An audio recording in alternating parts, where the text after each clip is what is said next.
And welcome back to my channel. Unless you're new here, and then just welcome. My name is Rusty, and this is my channel where I talk about my favorite movies, mostly horror, and my favorite music, mostly metal.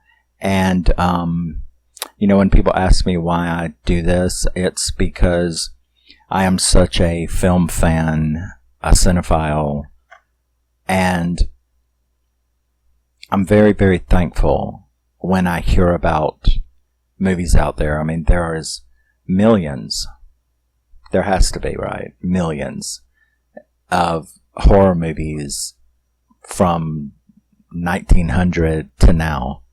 And there are so many that only the big mainstream ones are widely known, and it's left to collectors and film fans like myself to dig through the backroom stacks of all of these movies, independent horror, low budget horror, and stuff like that. So I like to do what I'm grateful for when I see it, which is when I am turned on to another movie that I've not heard of or anything like that, and give it a chance. And that's what I try to do. And so we're going to do this next little block. The next little block I've chosen begins with What the Waters Left Behind, Scars. Now, this is actually a sequel. It is the second in the series, but it is independent. It's very hard to find the first one. However, I did recently, and I have it on my wish list because I do want the first one. But yeah, What the Waters Left Behind, Scars. It's a little... Well, it's definitely in the torture porn category, and it's low budget, little indie horror movie, the second in the series, as I said, and I'll do the first one when I manage to get a hold of it. So, this movie was released in 2022. It was directed by Nicolás Onetti, written by Camilo Zaffora, and it stars Agustín Olcese, Clara Kovacic, and Magui Bravo. And it opens in the Falkland Islands, the Falkland War in 1982, where this little village is being attacked by some mercenaries who are reporting back to their generals. If you don't know what the Falkland Wars was, it was when Britain invaded the Falkland Islands, and under Margaret Thatcher.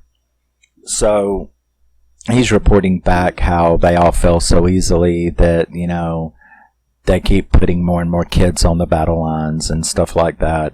What he doesn't realize is that several of them are still alive, and one gets up and knocks him out, and when he finally comes to, he sees this soldier sitting over there eating meat, and it doesn't take him long to realize that he sees his boot and looks down, and the dude is spitfire roasting his own leg. And that sort of sets the tone for this movie. And then we flash forward 30 years later, where we are introduced to a little indie metalcore band called the Ravens, and they are on the last stop of their tour, their bar tour, and you have who is it? Olivia, Mark, Mark, Jane, Billy Bob. That's the band, and you have Mark's girlfriend Olivia, or Sophie, and you have their tour guide, or their tour manager, which is Javi. And they do their set. The music's actually pretty good. They do their set, and at this little dive bar, and you see this rather gothy, well, she's kind of dressed like a prosy to be but then again, that is the way they dress. So you have this gothy, leather-bound girl that comes in, and this is Carla, And she, of course, hooks up with Billy Bob, and who's all coked out and stuff like that. And the rest of the band is tired and they want to go, so they're going to leave. But he talks them into giving Carla a ride to her house. And because they're so tired, she's like, well, you can stay over and, get to eat and rest and taste my uncle's barbecue and stuff like that. So they head out to go to her place. But it's a hell of a lot further. They're like out in the middle of nowhere now. What's the name of the town? Epicene. So they get very angry with her, like, where is this place? It's 10 o'clock in the morning and we're still not there. What's going on? And they cuss her out and throw her out, and Billy Bob's upset, so he goes out with her. And of course they have to stop, and then we'll give him 30 minutes to come back, and then we're getting the fuck out of here. And they take off, and they can't, so they wait, and they all end up falling asleep because they're so tired, and they wake up like 2 hours later, and he's still not back. They get out and go searching for him, and you see this town. This town has been leveled. It's, just ruins. It's all just ruins. And the characters are pretty interesting, these people. And you start noticing that they're being watched, they're being stalked. They end up getting kidnapped one at a time, attacked and kidnapped, especially after they meet this guy an older guy in a car, and they try to have you seen Billy Bob? Can you get us out of here? Stuff like that. And they end up being attacked because Carla walks up behind them and says, I told you would pay for this. For what they did. I guess calling her a slag, because that's what they had done. So this is when the movie sort of turns into what it is, which is a Texas Chainsaw ripoff. And you have the Gimp family of these kinds of movies. You have the Gimp family. You have the dad, who is like a real asshole. You have the uncle. You have his granddaughter, which is Carlita. And you have this other guy, Lito, I think his name is. And he is like a beast, you know what I mean? He's like Leatherface. He's like this big, muscle-bound freak. And they begin to torture them, and they do torture them, and it's some pretty intense stuff. The uncle takes Olivia back there and disfigures her. You also see an awful lot of fighting and tension between this family, so unlike some other Gimp families in these kinds of movies, these people don't seem to like each other very much. Carlita and her uncle can't stand Pops, and they're mad at him for what he did to Lito. Then you have the main guy, the other guy, which I call Gimp number 1.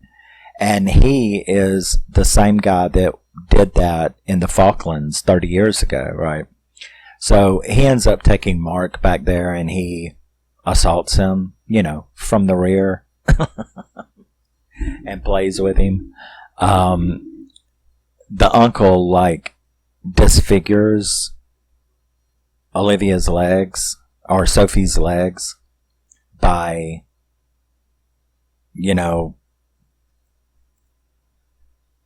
pouring acid all over it, saying that that's what Pops had done to Lito to get him to be a good boy. So there's lots of really weird, torturous stuff and motives behind it. So this goes on for the majority of the runtime, where you're exposed to these pretty anxiety-ridden scenes of torture of these various people. And the explosion... Now, there was this one thing that really scared me pretty much, and that was when they wouldn't let Leto eat at the table because, they're making him eat elsewhere. Now, what they're doing is they've killed and cut up and they've cooked Billy Bob. And they're actually forcing Javi and Jane and, Sophie. They're actually forcing them to eat his body parts. The meat that was taken from him. So, they won't let Leto sit at the table, so they hand him a plate and they tell him this is for him and the other one is for the dog. And so you see him go into this back room and he sits down and he takes a big piece of meat and he throws it over here, and you kind of expect a dog to come out, but instead this arm of a person actually jumps out the hole and grabs the meat and pulls it back. Actually made me jump because, what the fuck is that? And what's going on there? So, you now have Mark having been done to him what's been done to him. The father, Pops, he ends up taking Sophie back to his bedroom where he tries to make her dress in his wife's dress. But the uncle comes in and no, she's mine and stuff like that. And they end up fighting. Pops grabs her and pulls her away and is like, no, you're not going to have her, and then cuts her throat. So she's dead. And I'm like, well, that was fucked up. And Pop and the uncle are fighting and stabbing each other, and the uncle's choking him and stuff like that, and Pop shoots him. But Carla comes in and defends her uncle by finishing Pops off. So you've got all of them are dead. Meanwhile, Jane and Javi have been tied up in the barn, and they actually see this dog, which turns out to be some woman, obviously that they've held captive for a very long time. So they start trying to figure out how to get away. She manages to get out of her chains. She goes to try to help and find the keys and, do what she can to help them get out. She ends up running across that scene, the room where Carla and the uncle's dead and she's cradling him in her arms. Pops is dead. She sees her friend, Mark's girlfriend, laying up against the wall with her throat cut. So she knows they're all done. And what's interesting is Carla even sees her but doesn't do anything. So I guess she's just had enough of this. So she goes back and tries to let Javi get loose, but during that time, the bad dude, Gimp number 1, he comes in. Him and Javi start fighting, and he's almost got Javi dead, but that Mark guy, he gets his revenge, and he attacks, gets him off of him. They fight. He ends up gutting him, and that's really sad. But he turns around to take care of Javi again, but with his last dying breath, Mark grabs this big rock and smashes Gimp number 1's head in, which gives Javi the upper hand, and he ends up killing him. So we are down to just these three. Javi, Jane, and Javi and Jane. The dog, the female dog that they've held, she's still alive, and of course Carla is still alive. However, that dude, Gimp number 1, wasn't quite dead yet, so he managed to shoot a hole through Jane and killing her in Javi's arms when they thought that they were just fixing to get out. So I'm like, well, you just keep twisting and twisting, don't you? So with her last dying breath, she tells him to get the dog, get that girl, and get out, get away for her. Survive. So you're like, okay. So he walks out carrying this, female that they've kept hostage for so long. I mean, I'm going to tell you, she looks rough. You know, and you have to think, whatever they've done to her, she's been eating human meat for no matter how many years. You know what I'm saying? So he takes her to the van, and, you know, we're going to be free now. I'm getting you out of here, and stuff like that. And he looks up at the rearview mirror, and she's sitting back there. And you see her close up, and you know this bitch is gone. Like, whatever's left up here, it's not much. You know what I'm saying? So he's sitting there, and he's kind of crying, thinking about what all has took place. And then he starts to get ready to go, and he looks up at the rearview mirror, and she's not there. And then, boom, you get the shit scared out of you, because she's on him, and she, like, rips his throat out with her teeth, takes a big bite, and then she gets out and runs. And you're like, well, shit. So he, of course, bleeds out rather quickly. And you're like, wow, no survivors. So, literally, the only people left alive in this movie is Carla, one of the bad ones, and that girl that they had kept prisoner and obviously turned into a complete gimp. You know what I'm saying? So, that's when the movie ends. And as with most movies like this, you know, really independent, low budget movies, you're always going to have that same complaint. If they're good, you know, I mean, if they're bad, there's just no helping them at all. But if they're good, you're always going to have the same complaint. And that was, I wish they had more money. It was sort of like when I did that review of Silent Bite. I mean, that movie was really fun and was really good. And it could have been so much better if they just had, you know, a couple $100,000. And it's the same with this. The characters were cool. The setup was really cool. And I know people always have the rip-off thing. If you go and look at reviews of anything that is similar to anything else, it has to be the mainstream. And I'm a movie fan. I'm just not going to do it. I don't know how you people do it. Well, I know how you do it, but it'll be offensive for me to tell you. But I know that it is a Texas Chainsaw ripoff because it is of that genre, Gimp family. There's lots and lots of those. Well, I don't really understand the necessity to go and scream about and mob, you know, hate mob it because it's what you call a ripoff. It's not a ripoff. You might could call it a clone. I could let you get away with that.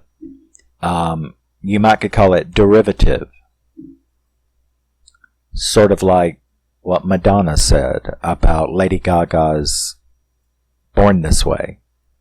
You know, she said it was very derivative of Express Yourself. And that's not necessarily an insult, it's just the facts. Because to this day, which that's one of the few Lady Gaga songs I like, to this day, I cannot sing along with Born This Way without getting mixed up and start singing Express Yourself by Madonna because they're fucking derivative. It's derivative as fuck. So, is this film derivative of that setting? Texas Chainsaw? Yes, of course. It's about a Gimp family that, you know, cannibals that eat people, torture and murder and eat people. Is it torture porn? Yeah, it's derivative of other torture porn. It's derivative of Texas Chainsaw. So, but that's okay because I'm a film fan. I want to see different actors than the ones that are in Texas Chainsaw. I want to see slightly different stories. I want to see different approaches. I want to see different people. I want to see different effects. So is it derivative? Yeah, but it's nothing like Texas Chainsaw. It's about a fucking metalcore band that gets kidnapped by some cannibals. That's not Texas Chainsaw. So I don't mind clones. I want to see movies. I want to see lots and lots and lots of movies, lots and lots of horror movies that are good. And I think this is very good. I'm very interested in seeing the original. Some people say it's better. Some people say this is better. But I just enjoy horror movies, and I just enjoy watching horror movies. And so I think it's a pretty unique take, you know, a metalcore band, being taken and brutally tortured and assaulted and done quite unsightly things to. I like the twists. Sometimes I don't know how I feel about a no survivor horror movie, but there's been quite a few, and they don't bother me, so I'm okay. You know, doesn't have a final person. You know, and they did have a final boy until he got killed, so. But, yeah, that was What the Waters Left Behind, Scars, which is the second one. The original is just called What the Waters Left Behind. This is called What the Waters Left Behind, Scars. And I don't know if anybody special did it. It was an MVD visual. I guess they got a hold of it and distributed it. But either way, I had a good time with it. It kept my interest. It had some gross shit. But I liked it. And, yeah, give it a chance. Like I said, you have the synopsis now. You know what it's about. So if you see it somewhere, take a chance. See if you like it. I liked it. And that's all there is to it. That's what it's for. And I will see you in the next entry into this little block of spotlights. And I will see you then. Always remember, never forget, you're a very, very special person. And I will see you in the next one. Bye-bye.